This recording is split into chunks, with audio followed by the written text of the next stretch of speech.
Over the last year, man, you've gone through some ups and downs, and we've all been sort of following it. And I will say that I have been very consistent.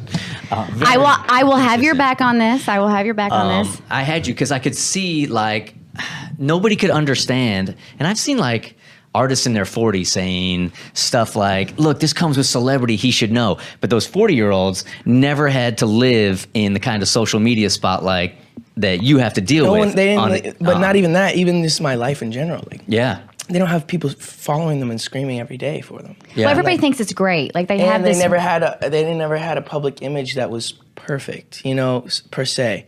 Like when I started, they portrayed me as being this perfect kid that like no one can really hold up to, and so I had all this pressure being this guy. And for a while, I was just like, you know what? I'm not perfect. I have struggles. I have problems, and people can say, well, what problems do you have? You're a celebrity. You have millions of dollars. You're driving a Ferrari every day. But let me tell you, dude, once you get somewhere, you're going to say, hey, I got this now. What's next? Like, what else am I going to get? Like, once you get something, you always, if you can, it's like when you get a new car. I remember when I got my Ferrari, dude, and I was showing everybody. It was so special to me. It's still very special to me, but it's a different special now. It's like, yeah, I love it, but it's like I'm not opening up the glove box and showing them the glove box. Like I'm showing them the glove box in my Ferrari. That's how happy I am. Yeah. And like after a while, you just start. It's like, what's next? Now I want the new car, and it's not a selfish thing, but it's just human nature, I think. And once we can completely understand that, like, there was a quote Jim Carrey said. He said, "I wish everyone was famous so that no one would want to be famous." Huh. You feel the same way right now? I feel the same way. It's just because like people think it's this amazing thing, and there's these pressures that no one can really understand of having to be on and having to, you know, smile and make sure you're portrayed as a certain thing when you might be having a bad day. I might be on the toaster coming up at a show and just had a fight with my girlfriend, or I don't have a girlfriend, but, but per se, or something happens where my mom or something happens and I have to come up in that toaster, and I might be crying before the show or in a bad mood, and all of a sudden the toaster rises and I have to just put on this complete different thing. And yeah, it's tough, but you know, I think that I'm made for this. Isn't it a drug though? Like, isn't it kind of intoxicating? Like if you ever think of your life now away from it, like you must have had thoughts over the last year, because I saw one article saying you were feeling so depressed, you're in your hotel room, you're all by yourself. You must have at one point said, I'm just going to walk away from it. If the reality of that happened, do you think that the celebrity of this is so intoxicating you could really, really walk away from it? I do, yeah. I think I just love music so much. And for me, it was about the music. And even through that terrible time in my life, I learned so much about my artistic, creative side. And I might have been in a weird place, but every night I was going to the studio. Every night I was working on what I loved, and it showed on this album. You know, I have another #1 single, and this was all hard work that I put in. I didn't go to all these super producers and say, hey, I need you guys to write me some smashes. I'm coming back. I literally worked on what I thought was unique to me and a unique sound to myself, and I ran with it, and people are gravitating toward that. And I think if I wouldn't have spent that time, if I would have, you know, stopped doing what I loved during that time and just listened to everybody, and because I stepped away from the spotlight, I stepped away from, you know, all this stuff, but what I did was I kind of just hid in the studio and just like grinded it out. And I found people that I love to work with, found people that I didn't like to work with, found people that I vibed with, found people that it's really hard to really find someone who you can write with, has such an open mind and who doesn't try to steal your creativity, and you can really bounce off ideas with.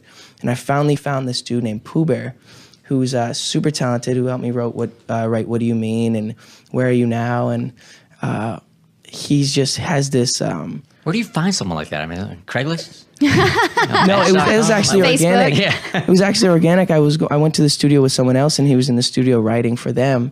And you just happened to cross paths, this kind of destiny kind of thing? Yeah, and he writes R&B music, like real R&B. Like he wrote Peaches and Cream for 112, like back in the day when he was 16. You remember that because it was back in the day. Oh yeah, no, that's your time. That is. No, but That's classic for you. Vintage. Right. No, but yeah, he wrote all this R&B music, and I was like, hey, bro, I want to do an R&B album. And he's like, what?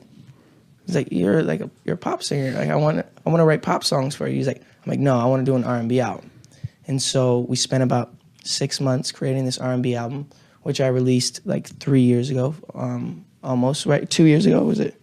2 or 3 journals. Journals was last year. No, that wasn't last year. We released it a year ago. It's flying by, dude. You're 35 right now. Listen, with all whatever. You know. Your life, he would release an album yesterday and he'd be like, I released it album 3 weeks ago. It feels like forever ago. Anyway, so I released this little project, and it was like a creative project, and I only released it online. And so I did that for myself because I was like, I just want to do R&B music, and we did that. It did pretty well. It wasn't like a super huge album, but I wasn't planning for it to be that. I didn't do any promotion. I didn't do anything like that, and I got to do that and express myself creatively. And then after that, I was like, you know what? I want to go back and I want to incorporate this style into my pop lane, and I want to go and make some smashes. So we started like cooking it up in the studio, and we actually found Diplo and Skrillex. Scooter actually was in like a bar or a club or something and ran into Diplo, who was like, yeah, we're doing this album. We want to get Justin on it. And so we had this song, just me and a piano. And we sent that over to Diplo, and him and Skrillex messed with it and created Where You Now. And that dropped like do do do do do. And like we're like, what is this? It's unbelievable. And so I called them into the studio. I was like, hey guys, I think that this could be a sound that's gonna change music, and I think that I would be an awesome person if you can just trust me to take this sound and run with it. And they were like, we would love that. And so I spent the next couple months with me and Skrillex, and we just grinded in the studio, found stuff that we loved, we didn't like, and eventually we came up with Purpose. Do you think you've had the longevity you've had because it started out so pure and it's always been about the music and not about the fame? I think so.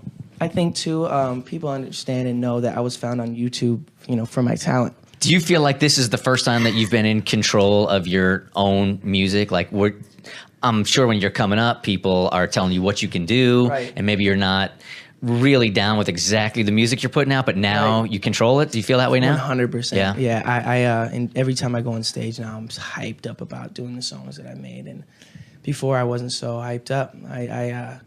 You have to play the game a little bit. I was young. I didn't really know what I wanted creatively too. So Think you're ever going to look back at the stuff you put out now? Because I think it's an awesome album. And I was telling Scooter, I don't download anything. Yeah. And this album is awesome.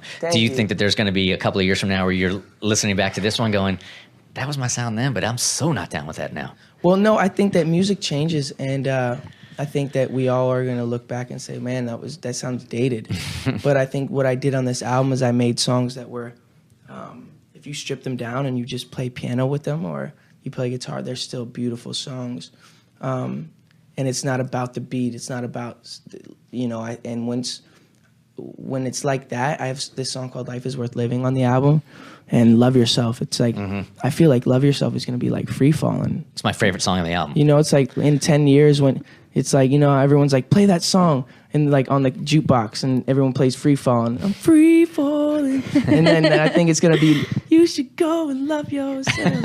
I hope so. We were at an event and it was playing and somebody came up and they're like, who is this? And I'm like, it's Justin Bieber. And they're like, no, it's not. And I'm like, yeah, it is. my boy said the same thing. He's like, I was in an Uber the other day, and the Uber driver's like, who's this?